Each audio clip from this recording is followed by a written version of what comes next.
Hey guys, Brian and Tony coming to you here.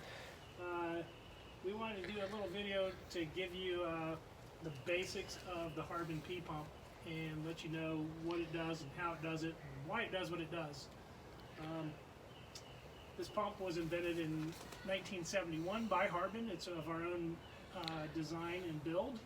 It's one of 3 pumps that we make. We make a Q pump that does 4,000 psi at 25 gallons a minute. We do a Century pump that does up to 10K and variable or various flow rates anywhere from 10 to 25 gallons a minute. But this pump is the Harben P-Pump. It comes in different configurations. I can get it in different numbers of barrels, different size pistons. This is an 8 barrel, what we call an 822. So there's 8 barrels. There's 22 millimeter pistons, and I'll go into what that means here in just a minute. But the pump that we choose for the sewer and drain cleaning industry, which is what this video is about, is our P-Pump, 4,000 psi, up to 18 gallons a minute. The biggest difference between us and a lot of our competition is the competition that we run up against uses triplex or piston style, or I'm sorry, plunger style pumps. And those pumps use the water that they're pushing through it as a lubricant. And we all know that water is not a very good lubricant, and it can have a lot of contaminants in it. So every time that pump is operating, it's pulling contaminated water, if you will. I use contaminated, lots of iron and particles in it, and that will break down your packings and seals in that pump, and it will start to lose pressure and flow.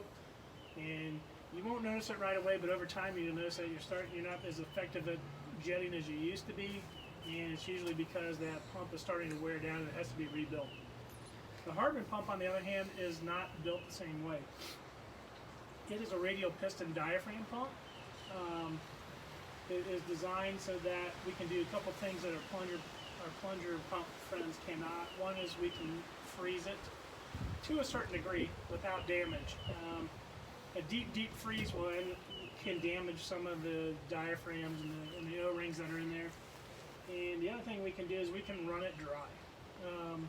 You'll hear that term a lot in our industry, and everyone's going to tell you that they can run their pump dry. We're the first ones who really coined the term because this can be run dry indefinitely. I can turn this machine on right now. As long as I have fuel in there, we'll come back tomorrow, same time, and the pump's not going to be any hotter than whatever the ambient temperature outside is, or about 125 degrees, which is pretty cool when it comes to pump temperatures. So those are the 2 biggest advantages. I can run it dry, and I can somewhat freeze it as long as it's not a real deep freeze. How this pump works is it's not as intimidating as it looks on the outside. You have 8 barrels. All of the barrels are identical. So if you know one barrel, you know all 8. And then the rest of the parts inside are really pretty easy to understand and identify. So what we're doing here, we're simply going to pull water from our water tank through a 150 micron water filter. Anything that's smaller than 150 microns that gets into the water system, this pump does not care. It won't affect it. It'll simply go through the pump and out the water hose into whatever you're jetting with, whatever the nozzle is. And that's what you're going to have to be careful of, is what is that water doing to your nozzle in orifices in that nozzle, because they can get bigger and bigger to the point where you do lose pressure and flow. And it's not the pump, it's actually your nozzles. So we're bringing water through this. We go through what's called the oil cooler tube. All that does is cool the oil that's in this pump. This is a oil-filled crankcase. The water never touches oil. Oil never touches water. So we bring it through the oil cooler tube. It goes back to a manifold. This manifold has connected to all 8 barrels, so it feeds each barrel equally. So what is it doing when it gets in there? Well, this is a barrel right here. So this barrel is pulled out of one of our inventory here, and basically it would sit inside the pump like this, and when it's sitting in there, it's going to have a delivery valve on one side and an inlet valve on the other side, and that's simply water coming in, water going out. You will notice that both of these check valves are very different. The inlet has an O-ring on the outside with a larger seat, and the delivery has a smaller seat and no O-rings on the outside. You can buy these parts as an assembly, or you can buy each O-ring and each guide and seat individually if you want as well. You'll hear that the check valve, the ball's in there. There is a stainless steel check ball inside there as well. So those are opening and closing as we pull water in through the barrel. And you say, well, how do you get water into the barrel? So inside the barrel also is a 18 millimeter piston, or I'm sorry, 22 millimeter piston, which we talked about earlier. This is an 822, 8 barrels, 22 millimeter pistons. What does that mean? The bigger the piston means I get more oil flow over the top of that diaphragm. And when I do that, I can get more flow. I can also make this pump in a 3-barrel, 4-barrel, 6-barrel, or 8-barrel, and that also changes water flows as well. So I can do this pump at 6,000 psi and 4 gallons a minute, or I can do it at 8 barrels and 4,000 psi and 18 gallons a minute, which is what we do for the sewer and drain cleaning industry. So this piston is hooked to a connecting rod, which is on a retaining ring, and that goes around the main bearing in the middle. And as this is spinning, the eccentric that's in the middle here, a lot of people think it's a camshaft, similar, but it's actually an eccentric that's off-center. So as it spins, each one of these barrels are firing in a sequence, just like the regular airplane engine. So what happens is, as it's firing, and this is doing this about 20 times per second because this is turning at 1250 RPMs. So each one of these pistons are firing into the barrel about 20 times, 21 times per second. And what they're doing is that piston fires in, it's grabbing oil from the crankcase, it's surrounding the rubber diaphragm that's in the pump, or I'm sorry, in the barrel, and it's squeezing it. Now we don't want that diaphragm to squeeze itself shut, so we put what's called a stainless steel mandrel in there, and that just gives the diaphragm something to prevent it from squeezing shut. It also is hollow, so you can see the water can flow through it easily. So that piston pulls the oil on top of the diaphragm on the downstroke and squeezes it. On the reverse stroke, it pulls oil away from the diaphragm, allowing it to go expand, almost like a milking machine. So we're squeezing this diaphragm 21 times per second on each barrel.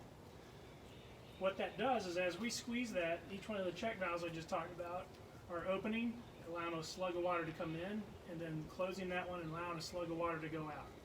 That water slug comes out through a top hose, down to what we call the high pressure manifold, through the high pressure manifold back to your hose reel. There's 2 types of top hoses on this pump. There are 6 that are just regular, and then there are 2 that actually have bleed screws in there. The importance of the bleed screw is that when we fill it with water for the first time, or we've emptied the water tank and we want to fill it back up, you're going to get air in there. And we want to bleed that air out. So we're going to open each one of these bleed screws. You'll notice water's coming out, and sometimes you'll hear air squeeze out. But once you've done that for about 35-40 seconds, maybe a minute, you can close it back up. But what that's going to prevent you from doing is going to prevent you from having cavitation or air in there, making that what we call a natural jump jet. Same thing's going to happen on the oil. So the first time you change the oil on this, which we recommend once per year, you're going to want to change the oil. To do that, you pull the plug on the bottom, which has a magnet on it. You're going to find metal shavings on that magnet, which is absolutely normal. Don't let that bother you. Wipe it off with a rag.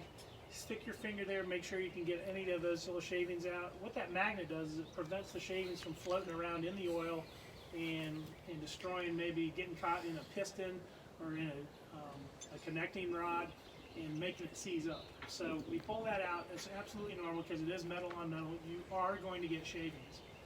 So pull that out, put it back in. You're going to want to fill it back up through the expansion chambers here. You'll notice that these expansion chambers are identical. There's 2 of them. We put them on every pump. And what that does, your oil in here is going to heat up during the summer times. it's going to expand, and when it expands, it's going to come up. We have little bleeder holes up on the top of your cap here that are going to bleed oil out onto the pump. That's absolutely normal as well, and we expect it to do that. All you have to do is wipe it off, pull the cap off, and just top off the oil as you use it in the summertime. A full pump is just above the oil cooler tube, so you should see oil at the bottom of the first chamber, but you should also be able to see the oil cooler tube fins that are in just underneath it. And once you have that in there, that's a full pump. You don't need to go all the way up, you're just going to push more oil out in the summertime. You'll notice that two of the barrels over here are a little different than the rest of these. Those are our jump jet barrels. There's two hoses that come off of that. When I hit the valve on the back to turn jump jet on, and this is the safe way to do it. In the old days, we used to pull the oil level below the top two and make it jump jet, which isn't really good for the pump. So we got this on here so we can actually turn the valve on. It's going to redirect water from there down to the T and back to the water tank.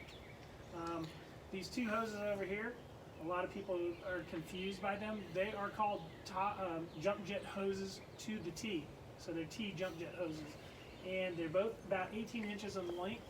They do have different fittings on the end, but they are the same hose. They just go to different locations. And there's two of those. You also have the pressure disc in here. This pump, we don't use an unloader valve on. We use pressure discs. We think it's better for the pump. You can get different discs. You can get white discs, you can get black discs. Black are 5,000 PSI, 4 for 4,000 PSI. So you can actually run this pump at a different pressure safely. Now, the pump will go up to 6,000, but in sewer drain cleaning, we don't want to go over 4. So that's really the basics of the pump. There's really not a lot to it. If you know one barrel, you basically know all the barrels. One thing I do want to talk about too, if you ever have to get to the inside of the pump, this is a faceplate on the front of this. If you want to ever get to, if you have to do a change because you did happen to freeze the pump and there was some ice in it, and you have to take out and change these pieces right here, you're simply going to pull off the top hose, the brass nut. These are 1 1/4 inch brass nuts, and they are torqued. They need to be torqued at 100 foot-pounds. I'm sorry. They need to be torqued at 100 foot-pounds, no more. If you torque them too much, it will squeeze down on top of the check valve here, and this guide can be crushed, and then it's going to leak, which is not a good thing. But this is a faceplate. Inside the faceplate is another O-ring, and it's a big one. So if you ever have to crack this crankcase, the easiest way to do that is you pull out all the little 6mm hex nut screws here, find another one that's similar, that are longer, and you're going to put them in each of one of the other holes that are just off the other side. You crank them a quarter turn, and you don't want to do them all at once because you can actually crack or fold this. This is made of aluminum, so that it can actually fold and crack. And what we do is you do just a quarter turn on each one, just pop it, and that will slowly slide off, and it's going to make a popping sound, and then it will pop free. If you were to open this up, you'll see the bearing inside. You're going to see what we call a counterbalance inside. And that's basically it, other than the barrels. And then it's going to be filled with oil. So you're going to want to drain it if you crank it, of course. You're also going to have to pull off your high pressure manifold here, which are held on by 3 hex nuts, just simply inside, and that whole thing will come right off. That's about it for maintaining this, is changing the oil once per year. I have some customers who haven't changed it in 5 years. Said they didn't know they needed to, which is surprising, but it's really a closed system for the most part. It's a non-detergent oil, so if you don't change it, it's not going to kill anything, but we do like to make sure it's changed once per year. Other than that, that's about all there is to this pump. If you guys have any other questions about it, or if you want to talk to somebody more about it, or if you have you want to get a hold of one of our sales guys, all of our phone numbers on our website at www.harben.com. We are open today still. We're trying to support you essential plumbers out there and those municipalities that are keeping our communities going. We appreciate that. So we're still building machines today. We're still pushing parts out the door. So go to our website, you can get all of our phone numbers there. Our 800 number is 800-327-5387. And someone's always answering that as well. But we appreciate taking the time to watch this video, and I hope it gave you some insight to how the pump works and why it works, and how it's a little bit more superior than most of the pumps out there. Again, have any questions, give us a call. We're waiting here to talk to you guys. Thanks for watching. We appreciate it.